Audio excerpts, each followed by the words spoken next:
ஜெபம் பாருங்க. யோவான் 17 சிலுவைக்கு போகிறதுக்கு முன்னால் ஒரு நீண்ட ஜெபம் பண்ணுறாரு. அருமையான பைபிளில் இருக்கிறதுல சூப்பரான ஜெபம். யோவான் 17:24 அங்கே ஆக்சுவலாக 20 வாசித்தீங்கன்னா உங்களுக்கு தெரியும். எல்லா விசுவாசிகளுக்காகவும் ஜெபம் பண்ணுறாரு. அன்று ராத்திரியில் சிலுவைக்கு போகிறதுக்கு முன்னால் உங்களையும் என்னையும் பற்றி கூட யோசித்து ஜெபிக்கிறார் எல்லா விசுவாசிகளுக்காகவும். 20 வாசித்தீங்கன்னா தெளிவிடும். அதுலேருந்து கீழே அப்படியே வாசிட்டு வந்தீங்கன்னா 24 வந்தீங்கன்னா அவருடைய கடைசி விண்ணப்பத்தை ஏறிடுகிறார் பிதாவுக்கு. அந்த கடைசி விண்ணப்பம் என்னன்னா, பிதாவே, யோவான் 17:24 சொல்றாரு, என்னுடைய மகிமையை காணும்படியாக நான் எங்கே இருக்கிறேனோ அங்கே விசுவாசிகளும் என்னுடனே கூட இருக்க விரும்புகிறேன் சொல்றாரு பிதாட்ட. எனக்கு இதுதான் வேணும் கடைசியா, என்னுடைய மகிமையை என்னுடைய விசுவாசிகள் எல்லாம் காணணும்னு விரும்புகிறேன். அது எப்படி காணணும்? அவங்க நான் எங்கே இருக்கிறேனோ அவங்களும் அங்கேயே இருந்து என்னோடவே இருந்து என்னுடைய மகிமையை தொடர்ந்து நித்தியமாய் காண வேண்டும். இதுதான் என்னுடைய கடைசி விண்ணப்பம். நமக்காக ஜெபிக்கிறார். கடைசி வரைக்கும் நாம் பத்திரமாய் இருப்போம், அவரிடத்துல போய் சேர்க்கப்படுவோம், நித்தியமாக அவரோட இருப்போன்றதுக்காக அந்த ராத்திரியில் ஜெபிச்சார்.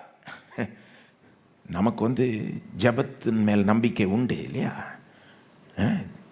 போய் ஒரு பாஸ்டர்கிட்ட ஜெபிச்சா, நிறைய கிறிஸ்தவர்கள் எப்படி இருக்காங்கன்னா, போய் ஏதோ பாஸ்டர்கிட்ட ஜெபிச்சிட்டா கொஞ்சம் அது நடக்கிறதுக்கு நல்ல சான்ஸு.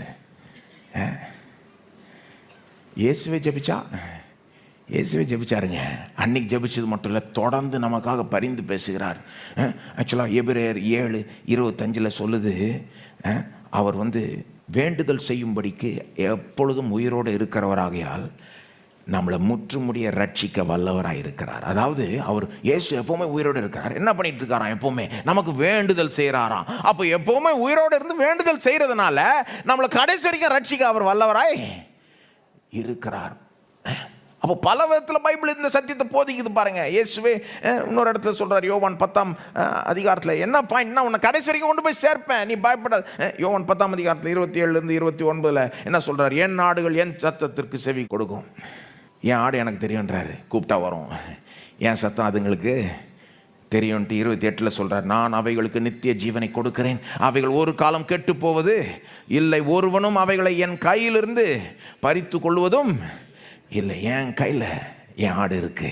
யார் எந்த பிசாசும் பறித்து கொள்ள முடியாது, எந்த சக்தியும் பறித்து கொள்ள முடியாது. அப்புறம் சொல்றார், இன்னொரு கையும் இருக்குது. 29 இன்னொரு கை இருக்குதான். அது யாருடைய கையா? பிதாவினுடைய கை. என்னை விட பெரிய ஒரு பிதான்றாரு. அவருடைய கையிலிருந்து எவனும் உங்களை பறித்து கொள்ளவே முடியாது. அப்படின்னா நீங்கள் பத்திரமா இருக்கீங்க, கடைசி வரைக்கும் பத்திரமா இருக்கிறீங்க. கங்கணம் கட்டிட்டு சொல்கிற மாதிரி அங்கே கொண்டு போய் சேர்க்கிற வரைக்கும் விட மாட்டேன் உன்னை.